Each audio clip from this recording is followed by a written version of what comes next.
Assalamu alaikum. My name is Dr. Osama Ashfaq, and in this video I am going to discuss about some radiology scenarios related to ENT. So this is our first scenario. तो यहाँ पे आप अगर आपको normal x ray through देखें, इसमें आपने सबसे पहले तो आपको पता होना चाहिए कि आपके सामने अगर कोई रेडियोलॉजी आप तैयार कर रहे हैं तो उसमें आपने क्या क्या चीज़ें की प्रैक्टिस करनी है। लाइक सबसे पहले तो आपने देखना है कि वो की चीज़ क्या है, वो एक्सरे है, सीटी स्कैन है या एमआरआई है। ठीक है, इस आज तो आई थिंक वीडियो में सिर्फ एक्सरेज होंगे। सबसे पहले आपने देखना है कि वो क्या चीज़ है, एक्सरे है, सीटी है या एमआरआई।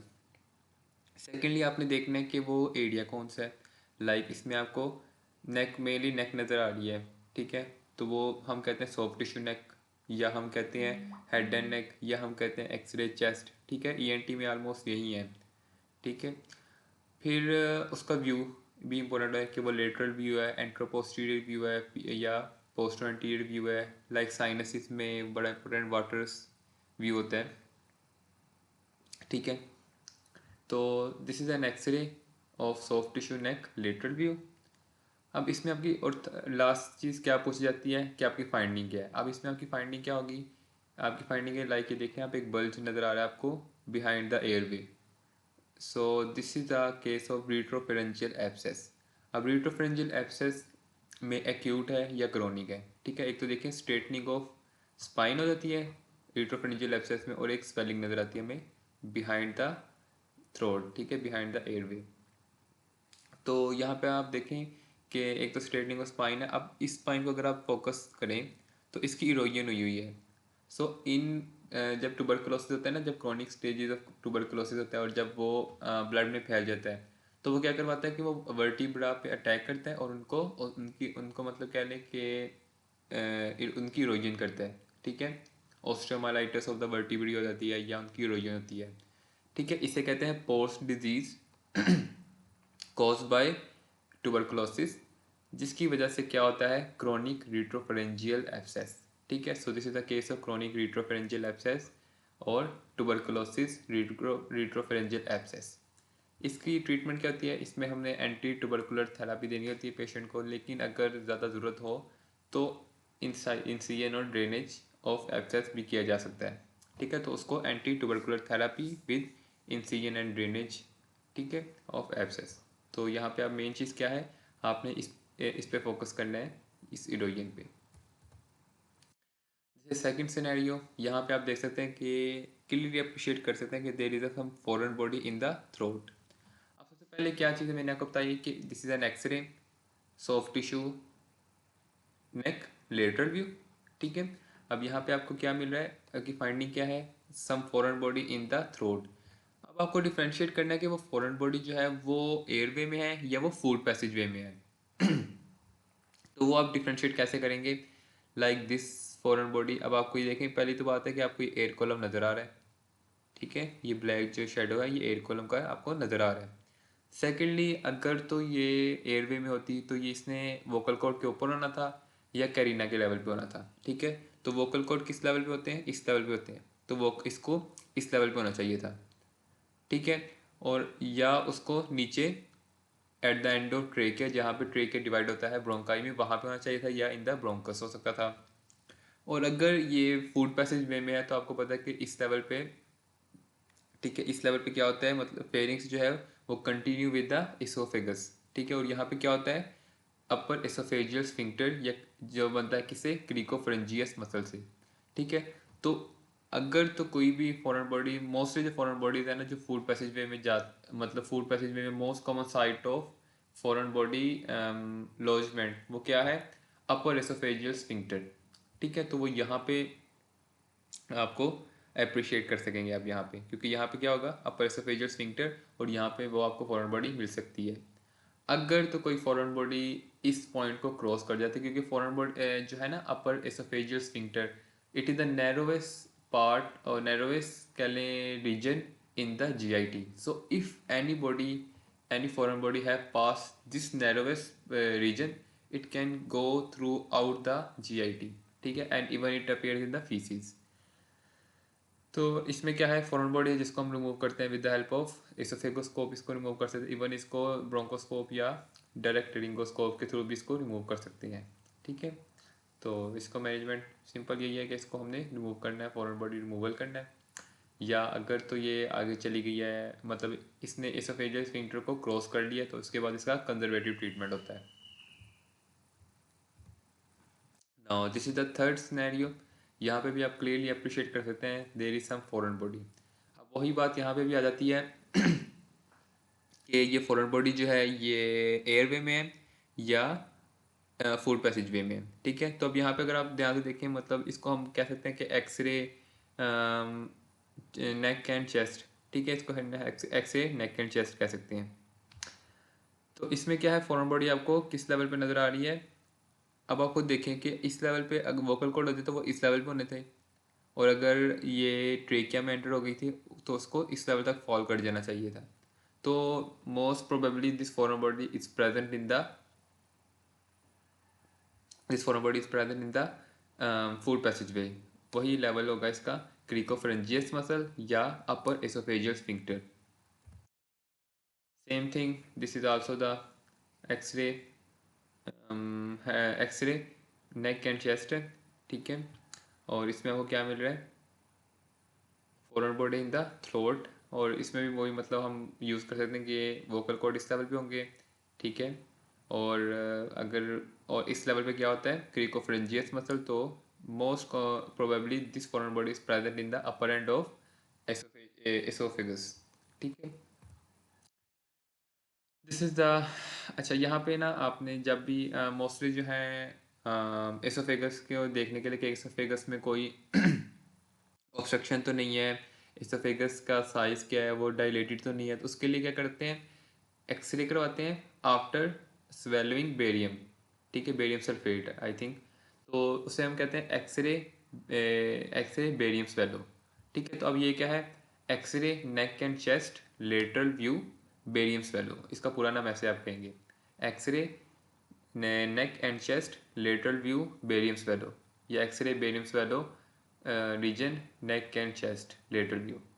तो इसमें आपको क्या नज़र आ रहा है, अगर आप यहाँ पे देखें तो यहाँ पे नॉर्मली ये देखें, जब हम बेरियम स्वेलो पर्सन कर मतलब यूज़ करते हैं तो ये सारा एरिया जो है ये सिर्फ वाइट नज़र आता है, ठीक है, शाइनी हो जाता है।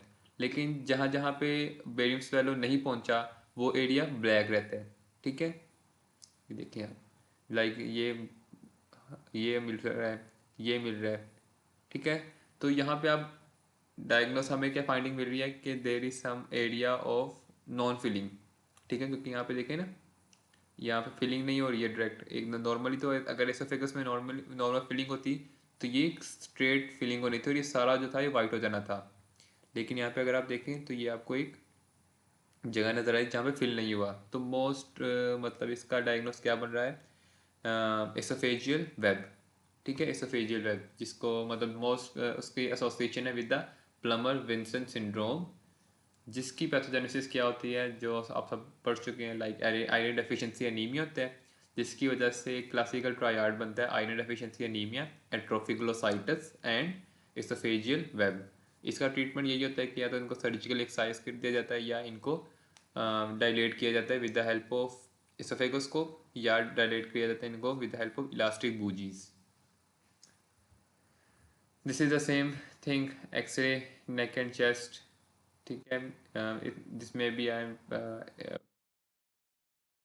ए व्यू आई थिंक, क्योंकि इसमें आपको हार्ट ज़्यादा प्रोमिनेंट नज़र आ रहा है। सो जिसमें भी आप पी ए व्यू, जो ए पी व्यू होता है उसमें वर्टिब्री ज़्यादा प्रोमिनेंट नज़र आती हैं। तो इसमें मेटालिक फॉरेन बॉडी है, लाइक मेटालिक कॉइन हो सकता है, और वही हम इसमें भी सिनेरियो इस्तेमाल कर सकते हैं, लाइक के वोकल कॉर्ड्स की पोजीशन ऊपर है और कैरिना की पोजीशन नीचे है, लेकिन इस पोजीशन पे क्या हो सकता है, क्रिकोफ्रेंजियस मसल या अपर एसोफेजियल स्फिंक्टर। तो we can say that this foreign body is present in the throat, most probably in the oesophagus.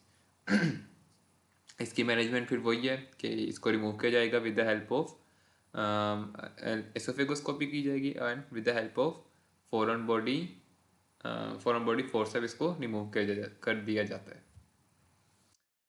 Now this is x-ray paranasal sinuses, x-ray paranasal sinuses waters view, ठीक है, waters view करवाया जाता है ताकि आपका जो maxillary sinus है और जो मैस्टोइड है वो एक दूसरे से सेपरेट हो सके। अगर आप स्ट्रेट एक्सरे करवाते हैं तो दोनों जो हैं वो एक ही लेवल पे आ जाते हैं, तो वाटर व्यू करवाया जाता है, वेरी इंपॉर्टेंट।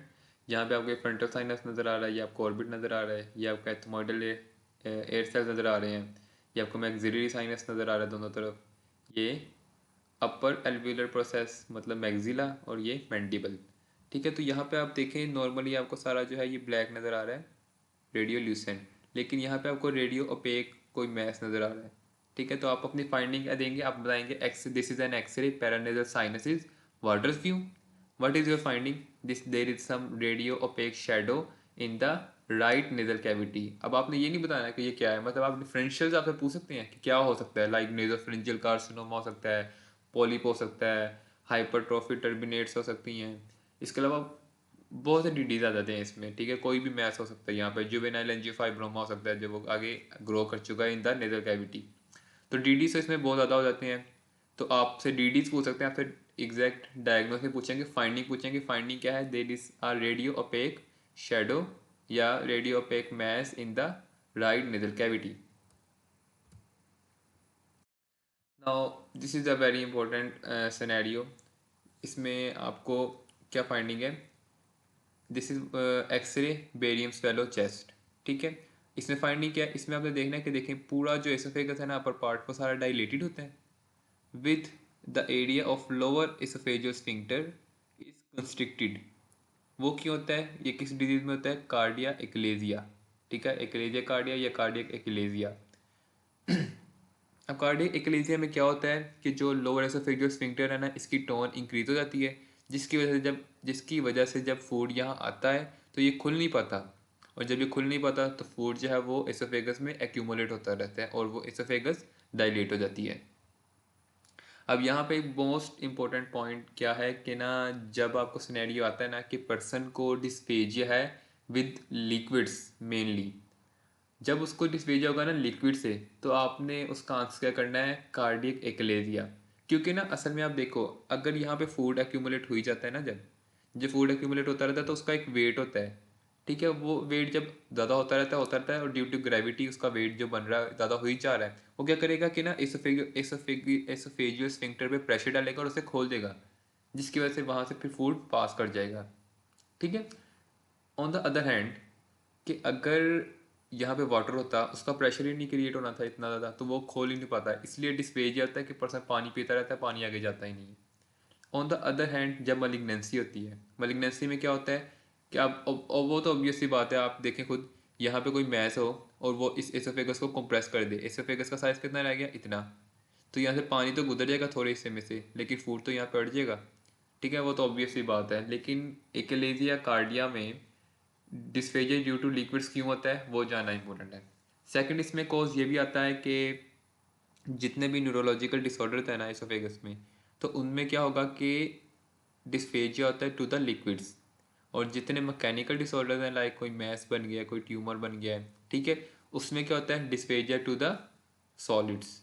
ठीक है, इसका ट्रीटमेंट करने में काफ़ी इंपॉर्टेंट होता है इसका ट्रीटमेंट। ठीक है, इसमें मतलब डिफरेंट टाइप के ट्रीटमेंट मोडेलिटीज़ यूज़ होती हैं, बिहेवियरल चेंजेस यूज़ होते हैं, लाइक आपने सोने का तरीका क्या होता है, आपने इरिटेंट्स मतलब स्मोकिंग कम करनी है, अल्कोहल भी नहीं करनी, क्योंकि इनसे इनकी वजह से क्या होता है कार्डियक एरिया में फूड एक्यूमुलेट होता है, और जब टॉक्सिन यहाँ पे एक्यूमुलेट होते हैं ना तो मेलिग्नेंसी का चांसेस भी इंक्रीज हो जाते हैं।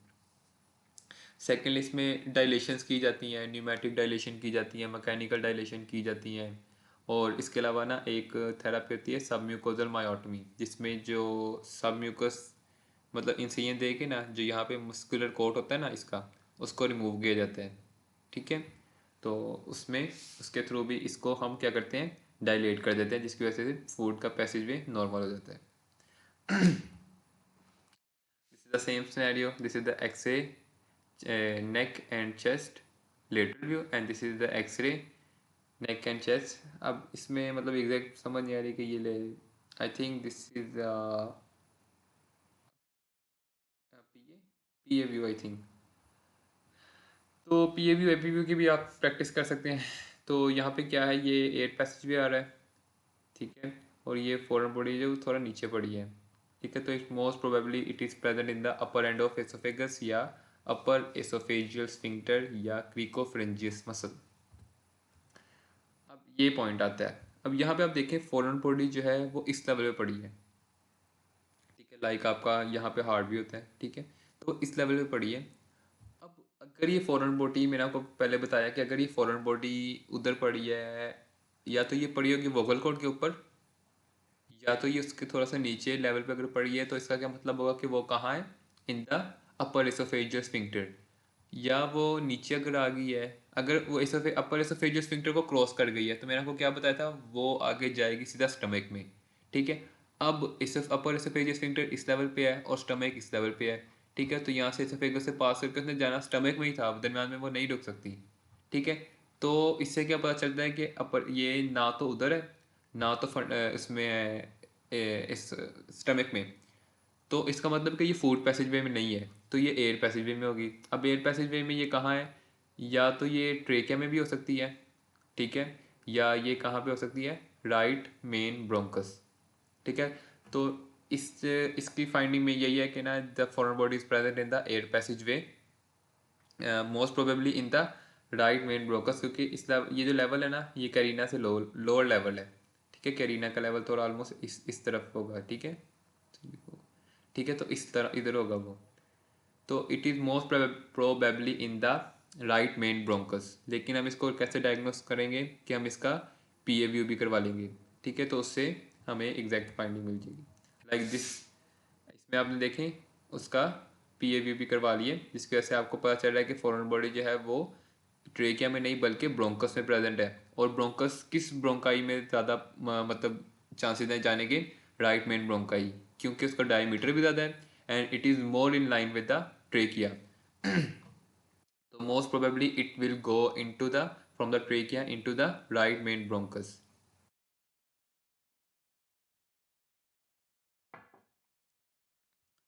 तो इसके बाद मतलब ये क्या है, foreign body present in the right main bronchus. और इसकी मैनेजमेंट क्या होती है, लाइक एक तो है ना, हेमलिक्स मैन्यूवर किया जाता है, जो कि कम्प्लीटली ऑब्स्ट्रक्टेड, जो ऐसी उनके लिए किया जाता है, फॉरेन बॉडी के लिए जो कम्प्लीटली ऑब्स्ट्रक्टेड है। लेकिन इस केस में क्या होगा कि इसको निकाला जाएगा विद द हेल्प ऑफ पहले पर्सन के, मतलब ब्रोंकोस्कोपी की जाएगी, ठीक है। ब्रोंकोस्कोपी की गई, और उसके बाद क्या किया गया, फॉरेन बॉडी फोर्स से पास किया गया, और उससे इसको मतलब कैच किया, मतलब इसको पकड़ा और हमने इसको बाहर निकाल लिया, ठीक है।